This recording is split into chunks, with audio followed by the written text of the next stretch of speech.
आज रात 9 बजे देखिएगा सबसे बड़ा इंटरव्यू राष्ट्रपति पुतिन आज तक पर। आपको यह भी बता दें कि रूस यूक्रेन युद्ध शुरू होने के बाद पुतिन का यह पहला भारत दौरा है। पुतिन के भारत दौरे पर क्यों दुनिया की नजरें जमी हुई है, रिपोर्ट जरूर देखिएगा। लेकिन एक बार फिर बता दें, रात 9 बजे आज तक पर राष्ट्रपति पुतिन। अंजना ओम कश्यप और गीता मोहन के साथ सबसे पहले यह रिपोर्ट देखिए।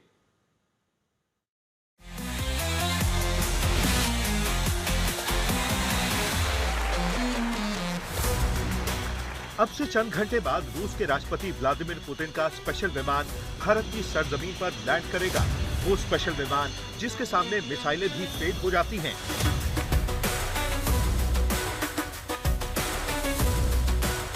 जी हां, पुतिन के विमान का नाम है IL-96 3000 प्यू।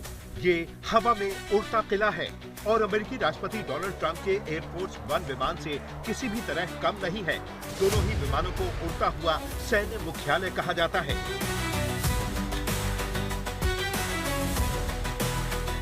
और भारत की जमीन पर कदम रखते ही पुतिन स्पेशल सिक्योरिटी कवर के बीच आ जाएंगे। पुतिन अपने जमाने में सोवियत संघ की खुफिया एजेंसी KGB के जांबाज जासूस थे। इस वजह से वो दुनिया के किसी भी दूसरे प्रेसिडेंट या प्राइम मिनिस्टर की तुलना में खुद की हिफाजत ज्यादा हाईटेक तरीके से करते हैं। वो सिर से पैर तक इस तरह के कपड़े पहनते हैं और यंत्रों से लैस होते हैं कि खुद को बेहद सुरक्षित कर लेते हैं।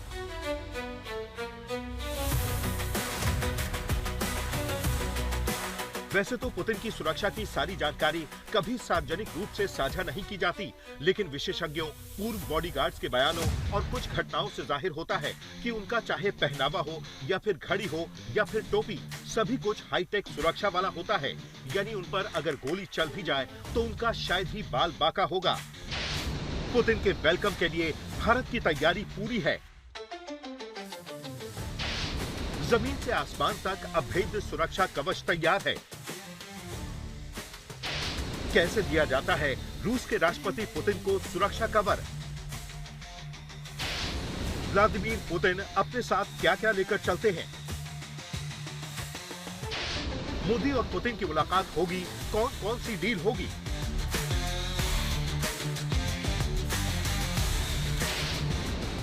पुतिन आएंगे, भारत को शक्तिमान बनाएंगे। कहते हैं कुछ दोस्तियां ऐसी होती हैं जो टूटने के लिए बनी ही नहीं होती, और शायद इसीलिए भारत और रूस का ये रिश्ता अडिग है, मजबूत है और उसी दमखम के साथ आगे बढ़ रहा है। अगर 4 और 5 तारीख को रूसी राष्ट्रपति व्लादिमीर पुतिन नई दिल्ली पहुंच रहे हैं मॉस्को से, तो ये दोनों देशों के रिश्तों को और भी मजबूत करने की कड़ी में एक बहुत बड़ा अध्याय माना जा सकता है। अगर आपने जेम्स बॉन्ड की फिल्में देखी हो तो रूस के राष्ट्रपति व्लादिमीर पुतिन अपने आप में खुद एक बॉन्ड हैं। आपको बता दें कि आसमान में स्पेशल विमान और सड़क पर अपनी स्पेशल कार ओरस सेनात से चलते हैं, जिसे दुनिया की सबसे सुरक्षित कार का दर्जा हासिल है। और ये कार भी पुतिन के काफिले के साथ मॉस्को से दिल्ली पहुंच रही है। वही ओरस सेनात कार जिसमें चीन के अंदर SCO समिट के दौरान पुतिन ने मोदी को अपने साथ बिठाया था।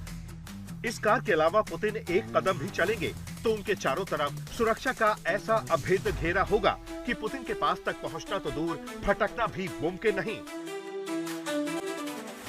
दुनिया के सबसे दमदार नेताओं में शुमार पुतिन की 4 लेयर सिक्योरिटी टीम भी कम फेमस नहीं है। इस 4 लेयर सिक्योरिटी में आधुनिक हथियारों से लैस बॉडीगार्ड, डमी पुतिन और भोजन के सैंपल तक को टेस्ट करने वाले गार्ड शामिल होते हैं। जब भी पुतिन फील्ड यानी पब्लिक प्लेस पे होते हैं तो ये गार्ड उन्हें 4 लेयर सिक्योरिटी प्रदान करते हैं। ये गार्ड पुतिन के साथ होने के अलावा उस जगह अलग अलग जगहों पर भी तैनात होते हैं। ये गार्ड भीड़ के साथ बिल्डिंग के ऊपर और सुरक्षा के लिहाज से जरूरी सभी जगहों पर नजर रखते हैं। इसके अलावा बिल्डिंग्स पर स्नाइपर भी तैनात होते हैं। राष्ट्रपति व्लादिमीर पुतिन की सिक्योरिटी मिसाइल, AK-47 और एंटी टैंक ग्रेनेड लॉन्चर जैसे हथियार साथ रखती है। इसके अलावा दिल्ली में पुतिन के लिए 5 लेयर सिक्योरिटी मुस्तैद रहेगी। सूत्रों ने कहा कि पुतिन का दौरा बेहद सीक्रेट कवर में है। बाहरी लेयर की सुरक्षा NSG कमांडो संभालेंगे। SPG, NSG, रॉ, IB और दिल्ली पुलिस अपनी अपनी सुरक्षा लेयर लगा कर रखेंगी। इनके पीछे drone jammer, AI monitoring, route sanitisation और एंटी स्नाइपर यूनिट रहेगी। अब ये सारे इंतजाम हो चुके हैं। पुतिन जिस होटल में ठहरेंगे उसे सिक्योरिटी सैनिटाइज कर दिया गया है। वहाँ 24 घंटे सिक्योरिटी सिस्टम और रूस की टीम के लिए अलग सिस्टम सेट है। पुतिन के आगमन से पहले 50 अफसर भारत पहले ही पहुँच चुके हैं। ये उन सभी जगहों की सुरक्षा ड्रिल कर रहे हैं जहां पुतिन का जाना तय या ऐन मौके पर संभावित है। भारत की टॉप सुरक्षा एजेंसियां और दिल्ली पुलिस के चुनिंदा अफसर ही रूसी राष्ट्रपति के सिक्योरिटी कोर टीम के संपर्क में हैं। अब आपको 4 और 5 दिसंबर यानी पुतिन के भारत दौरे पर 2 दिनों का पूरा कार्यक्रम भी बता देते हैं। 4 दिसंबर पुतिन शाम को करीब 6 बजे भारत पहुंचेंगे। आगमन के बाद उनकी कुछ अहम मीटिंग्स होंगी जिनमें प्रधानमंत्री नरेंद्र मोदी के साथ प्राइवेट डिनर और दूसरे निजी कार्यक्रम शामिल हैं। 5 दिसंबर सुबह 9:30 बजे राष्ट्रपति भवन के प्रांगण में औपचारिक स्वागत समारोह। इसके बाद राजघाट जाकर श्रद्धांजलि कार्यक्रम। सीमित दायरे की वार्ता, फिर हैदराबाद हाउस में द्विपक्षीय तथा प्रतिनिधि मंडल स्तर की बातचीत होगी। प्रतिनिधि मंडलों के साथ लंच, इसमें कुछ प्रमुख उद्योगपति भी शामिल हो सकते हैं। हैदराबाद हाउस में समझौतों की घोषणा और हैदराबाद हाउस में ही प्रेस स्टेटमेंट होगा। भारत रूस बिजनेस फोरम जिसमें दोनों नेता शामिल हो सकते हैं। राष्ट्रपति की ओर से शाम को राज्य भोज होगा। भोज के बाद पुतिन भारत से प्रस्थान करेंगे। जी हाँ, ये 2 ऐसे देश हैं जिनके बारे में कहा जाता है, अंग्रेजी की कहावत है ना, friend in need is a friend indeed. जब जब जरूरत पड़ी, जब जब बड़े बड़े इम्तिहान हुए तो दोस्ती काम आई। और इसीलिए हम कहते हैं कि दोस्ती इम्तिहान लेने वक्त काम भी आती है और दोस्ती खुद भी इम्तिहान लेती है। आप देखिए कि रूस यूक्रेन जंग के बाद, ऑपरेशन सिंदूर के बाद, इसी के साथ साथ आप देखिए कि ट्रंप ने जो हम रूस से कच्चा तेल खरीद रहे थे जिसकी वजह से इतने जबरदस्त टैरिफ्स हम पर लगाए, इन सब के बावजूद पहली बार उसके बाद इन 3 बड़ी घटनाओं के बाद रूस के राष्ट्रपति व्लादिमीर पुतिन भारत के दौरे पर आ रहे हैं। तो शाम को 6 बजे पुतिन भारत पहुंचेंगे, यानी लगभग 12 घंटे से भी कम का समय, लेकिन 15 घंटे से भी कम का समय बाकी है जब आप देखेंगे देश का सबसे बड़ा इंटरव्यू व्लादिमीर पुतिन आज तक पर रात 9 बजे। बहरहाल पुतिन के भारत आने से पहले ही एक के बाद एक कई खुशखबरियां मिल रही हैं। हाल ही में ऐसे मिलिट्री सहयोग को रूस की मंजूरी मिली है जिसे देखकर दुश्मन के हाथ पैर फूल जाएंगे। सबसे बड़ा सदमा तो राष्ट्रपति ट्रंप को लगने वाला है, जो भारत रूस को अलग अलग करने के लिए एड़ी चोटी का जोर लगा रहे हैं। रूसी संसद के निचले सदन स्टेट ड्यूमा ने भारत के साथ एक अहम मिलिट्री समझौते को मंजूरी दे दी है। आइए देखते हैं कि आगे कौन कौन सी ऐसी डील है जो रूस और भारत के बीच सील होने वाली है। अब आपको रूस के राष्ट्रपति पुतिन से जुड़ी कुछ ऐसी बातें भी बता देते हैं जिनके बारे में शायद ही आप जानते होंगे। पुतिन के बारे में पूरी दुनिया में कयास लगाए जाते रहते हैं। बहुत कम लोगों को पुतिन की लग्जरी लाइफ के बारे में पता है। उनका टफ स्वभाव लोगों को बेहद भाता है। पुतिन कभी रूसी खुफिया एजेंसी केजीबी के एजेंट भी रहे हैं। डेली मेल की एक खबर के मुताबिक पुतिन का एक महल गेलेनजिक में काला सागर के किनारे चट्टानों के ऊपर केप इडोकोपास नामक स्थान पर 168 एकड़ जमीन पर स्थित है। 2021 की एक जांच के अनुसार इस विशाल आलिशान महल में एक पोल डांसिंग, हुक्का, बाउडर, कैसीनो और अक्वा डिस्को शामिल हैं। कहा जाता है कि इसमें एक 16 मंजिला भूमिगत परिसर भी है जिसकी तुलना जेम्स बॉन्ड फिल्मों के विलन की मान से की जाती है। ये बेहद सुरक्षित मानी जाती है।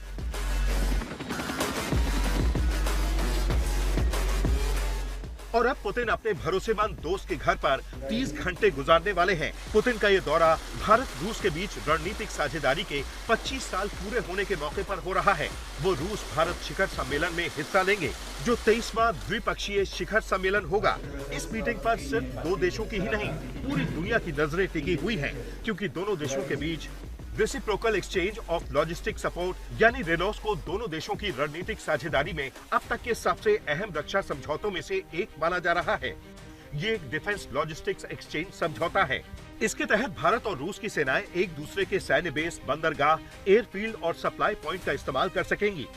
ये उपयोग सिर्फ ईंधन भरने, मरम्मत, stock refill, medical support, transit और मूवमेंट जैसे कामों के लिए होगा। भारत ने ऐसे ही समझौते अमेरिका, फ्रांस, ऑस्ट्रेलिया, सिंगापुर, दक्षिण कोरिया और कई अन्य देशों के साथ किए हैं। अब रूस भी इसमें शामिल हो रहा है। पुतिन की इस यात्रा में सबसे ज्यादा फोकस डिफेंस समझौते पर रहेगा। रूस पहले ही कह चुका है कि वो भारत को अपना Su-57 स्टेल्थ फाइटर जेट देने के लिए तैयार है। ये रूस का सबसे एडवांस लड़ाकू विमान है। भारत पहले ही अपने वायुसेना बेड़े को मजबूत करने के लिए नए विकल्प तलाश रहा है। इसके अलावा भविष्य में S-500 पर सहयोग, ब्रह्मोस मिसाइल का अगला वर्जन और दोनों देशों की नौसेनाओं के लिए मिलकर वॉरशिप बनाने जैसी योजनाओं पर बातचीत होने की उम्मीद है। भारत की रूस से कुछ और S-400 मिसाइल डिफेंस सिस्टम खरीदने पर बातचीत हो सकती है, क्योंकि ये पाकिस्तान के खिलाफ हुए ऑपरेशन सिंदूर के दौरान काफी प्रभावी रहे थे। ऐसे 5 सिस्टम्स की डील पहले ही हुई थी, जिनमें से 3 भारत को मिल चुके हैं। चौथे स्क्वाड्रन की डिलीवरी रूस यूक्रेन युद्ध के कारण रुकी हुई है। ये वो वक्त था जब रूस और यूक्रेन का युद्ध छिड़ चुका था। आप सोचिए कि कूटनीतिक रूप से बहिष्कार, आर्थिक रूप से घेराबंदी, नैतिक रूप से चारों तरफ से तिरस्कार, इन सब का रूस सामना कर रहा था। और ऐसे घड़ी पर भारत ने यह तय किया कि हम रूस को लेकर सख्त रुख नहीं अपनाएंगे। हम ये तय करेंगे कि भारत के हित में क्या है। अगर हमें रक्षा सौदे करने हैं, अगर हमें तेल के सौदे करने हैं, तो हम वो करेंगे, क्योंकि वो भारत के हित में है। और यही रूस के साथ ऐसे वक्त पर हमारा खड़ा रहना इस तरह से काम आया है कि रिश्ते में एक मजबूती आई। आप सोचिए कि अमेरिका ने तो 50% टैरिफ लगा दिया कि आप जो तेल रूस से खरीद रहे हैं उसकी वजह से यूक्रेन पर ये युद्ध रूस कर रहा है और यूक्रेन को तबाह कर रहा है। इन तमाम आरोपों को झेला, टैरिफ में इजाफा हुआ, लेकिन बावजूद इसके हम रूस के साथ अडिग खड़े रहे। और यही बताता है कि भारत अपने कूटनीतिक फैसले किसी के दबाव में नहीं लेता है, लेकिन हाँ, अगर कोई देश हमारे साथ खड़ा रहता है तो मुश्किल घड़ी में हम भी उसके साथ, मॉरल लेक्चर कोई कितना भी दे, खड़ा रहना जानते हैं। भारत और रूस के बीच दोस्ती की एक और बड़ी वजह ट्रंप का टैरिफ कांड भी है। यूक्रेन युद्ध के बीच जब से ट्रंप ने रूसी तेल खरीद को लेकर प्रतिबंधों वाली पॉलिटिक्स की है, भारत ने अपने संबंधों और हितों को अहमियत देते हुए रूसी तेल खरीदने का साहस दिखाया। हालांकि हालिया बयानों में ट्रंप ने दावा किया है कि भारत अब रूस से तेल नहीं खरीदेगा, लेकिन भारत और रूस के बीच बढ़ते आर्थिक रिश्तों की कहानी बुलंद होती जा रही है। भारत के साथ दोस्ती को लेकर पुतिन ने साफ तौर पर कहा है कि उनके बीच कई वर्षों से गहरी दोस्ती और रणनीतिक साझेदारी है, जो लगातार मजबूत हो रही है। आज तक ब्यूरो।